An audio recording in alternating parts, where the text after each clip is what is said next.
Bonjour à tous, c'est Suguru. Aujourd'hui, c'est ma première review sur Tokyo Revenger et de la chaîne YouTube. Nous allons sans plus attendre commencer à parler du sujet de la vidéo.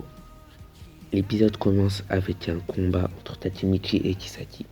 Takemichi a l'avantage, un instant, et il est distrait. Il reconnaît que c'est l'endroit où meurt Ina dans le futur et finit par le dire à Kisaki. Il lui raconte qu'il vient du futur et tout à coup quelques images viennent dans la tête de Takemichi. Ce sont les images du futur. Chaque contact avec Kisaki lui débloque un souvenir et il comprend que Kisaki aime Ina. Retour dans le passé de Kisaki. On voit Kisaki et Ina se parler dans une salle de classe et Kisaki pense que Ina l'aime aussi. Un jour, Ina est sur le point de se faire agresser par des collégiens et Takemichi vient à sa rescousse. Kisaki vu cette scène et se dit qu'il allait tout faire comme Takemichi. Maintenant, dès que Kisaki a l'occasion, il suit Takemichi pour espionner chaque chose qu'il fait pour pouvoir faire la même chose. Un jour, en suivant Takemichi, il a entendu dire que quand il serait au collège, il deviendra le gangster numéro 1 du Japon. Kisaki se décide de le copier.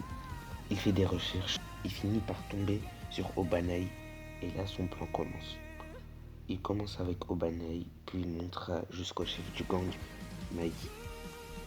Il voit un énorme potentiel pour son plan en Mikey, car Mikey est le plus fort. Et il nous l'a prouvé à plusieurs reprises contre Taiju, Izana, etc. Une année pour gagner sa confiance, une deuxième pour le manipuler, 3 pour contrôler Tokyo, 4 pour contrôler le Japon, et 10 ans pour l'appeler numéro 1 du Japon. Retour au présent. Takemichi et Kisaki se disputent. Kisaki pointe une arme devant Takemichi, mais il le désarme et la prend. Pour en finir avec Kisaki, au moment où il veut appuyer sur la gâchette, Ina intervient et Kisaki se sert de cet instant pour essayer de désarmer Takemichi et s'ensuit une course-poursuite.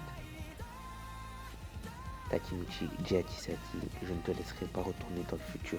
Kisaki s'arrête et lui dit que ce n'est pas lui, le deuxième voyageur du temps. Il commence une phrase et un camion le percuta. On voit Kisaki sous le choc avec un bras cassé, front contre le sol. Il se remémora tout et mourut, sous les yeux de Mikey et Ina qui viennent d'arriver. Retour au combat de Draken qu'il gagna sans surprise. Dans la bataille du Kanto, 500 membres du Tenjiku contre tous les membres du Tomen, les plus grands gangs de leur région. 5 arrestations des rois célestes du Tenjiku et 3 morts. Et Masano, Izana Kurokawa et Teita Kisaki. Kaku est le seul à avoir survécu aux balles qu'il a prises.